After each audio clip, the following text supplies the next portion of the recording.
Estructura organizacional en la formulación y evaluación de proyectos. El estudio organizacional busca determinar la capacidad operativa de la organización dueña del proyecto con el fin de conocer y evaluar fortalezas y debilidades y definir la estructura de la organización para el manejo de las etapas de inversión, operación y mantenimiento. Es decir, para cada proyecto se deberá determinar la estructura organizacional acorde con los requerimientos que exija la ejecución del proyecto y la futura operación. Dentro del rompecabezas que representa la formulación y evaluación de un proyecto, el estudio organizacional, junto con el estudio legal, ambiental, de mercado y técnico, permiten obtener información que alimenta las etapas de dimensionamiento económico y estudio financiero.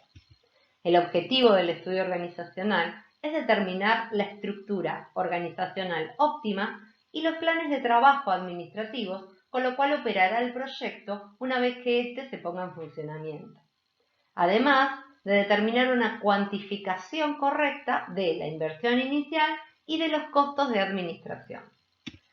¿Por qué es importante? Porque nos ayuda a entender el comportamiento de la empresa y nos permite una cuantificación de las inversiones y costos de implementación y ejecución del proyecto. Para poder cumplir con el objetivo del estudio organizacional, lo primero que se debe hacer es definir una estructura organizacional del proyecto. Son varias las teorías en las cuales se pueden basar para definir la estructura organizacional de su proyecto. La teoría clásica de la organización, por ejemplo, se basa en los principios de la organización propuestos por Fayol, los cuales se refieren al principio de la división del trabajo para lograr la especialización, el principio de la unidad de dirección que postula la agrupación de actividades que tengan el mismo objetivo bajo la dirección de un solo administrador, el principio de la centralización que establece el equilibrio entre la centralización y la descentralización, el principio de la autoridad y responsabilidad. Por otra parte, la teoría de la organización burocrática de Max Weber señala que la organización debe adoptar ciertas estrategias de diseño para racionalizar las actividades colectivas. Entre estas se destacan la división del trabajo, la coordinación de las tareas y la delegación de autoridad y el manejo impersonal y formal. La tendencia actual, sin embargo, es que el diseño organizacional se haga de acuerdo con las circunstancias, de acuerdo a cada proyecto. Para definir una estructura organizacional de proyectos se debe tener en cuenta las relaciones relativamente fijas existentes entre los puestos de una organización que son el resultado de los procesos de división del trabajo, de departamentalización, donde combina y agrupa los puestos individuales de especialización logrados por la división del trabajo.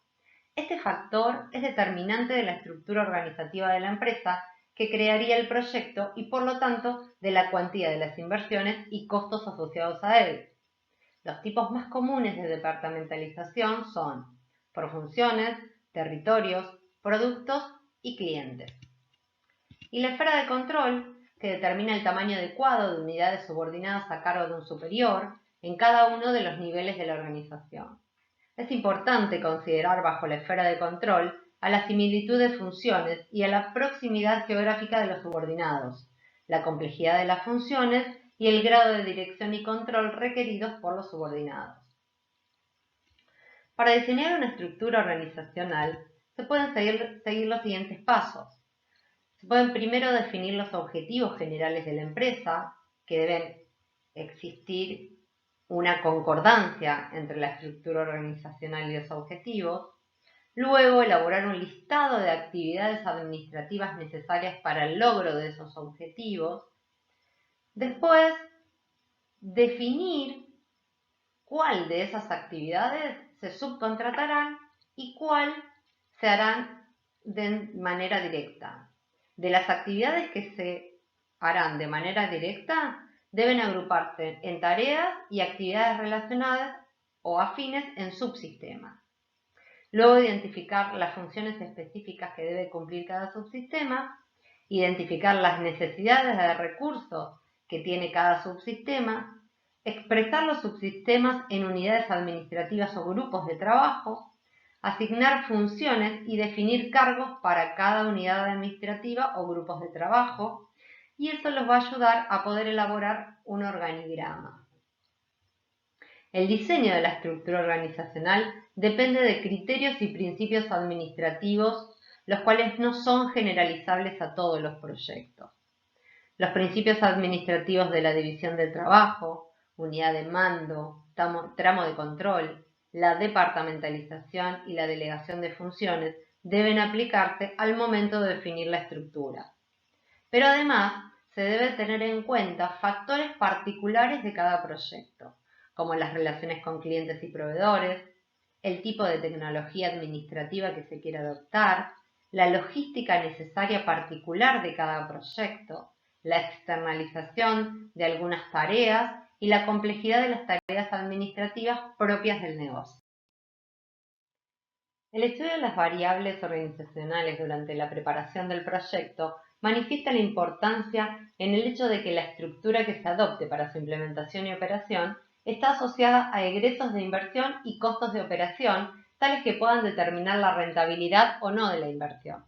El efecto de las inversiones se manifiesta por la necesidad de disponer tanto de una estructura física como oficinas, salas de espera, estacionamientos, mobiliarios.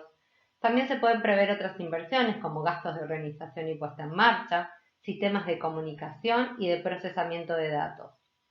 Los costos a tener en cuenta en el estudio organizacional se refieren a los de funcionamiento ocasionados por los procedimientos administrativos diseñados en función a la estructura organizacional previamente definida. El costo más importante a tener en cuenta es la remuneración del personal de la organización. Podemos sugerir una forma de definir la estructura organizacional para determinar inversiones y costos, donde se pueden responder a las preguntas: ¿qué se hace? ¿Cómo se hace? ¿Con qué se hace? ¿Dónde se hace? ¿Y en cuánto tiempo se hace? Luego se describen los puestos de cada actividad, agrupándolos por funciones o por similitud, y crear las funciones por actividad. El tercer paso sería definir los recursos materiales y humanos necesarios para cada actividad. Y luego definir los costos o inversión inicial que surgen de los requerimientos. Para cuantificar el costo de remuneración de cada puesto, es importante primero definir el perfil de cada puesto con las características físicas que se requieren para el mismo, como agilidades mentales, preparación académica, habilidades técnicas y experiencia laboral. Para cuantificarlo, una vez definido el puesto, se busca en los convenios colectivos de trabajo, pero debemos destacar que como costo del proyecto se debe tener en cuenta además el costo que tiene el empleador por tener empleado en blanco, como ser aportes previsionales o cargas sociales. Por lo tanto, el costo del proyecto en remuneración está conformado por el sueldo que establece el convenio colectivo de trabajo, más los aportes que debe hacer el empleador por tener empleado en blanco. Como conclusión, en el estudio organizacional se debe, por un lado, definir una estructura organizacional con un organigrama, definiendo las actividades y funciones que ayuden a definir los recursos humanos y materiales necesarios para el proyecto. Y por otro lado, a cuantificar esos recursos necesarios, determinando así las inversiones iniciales y los costos asociados a la estructura organizacional del proyecto dentro del flujo de fondos.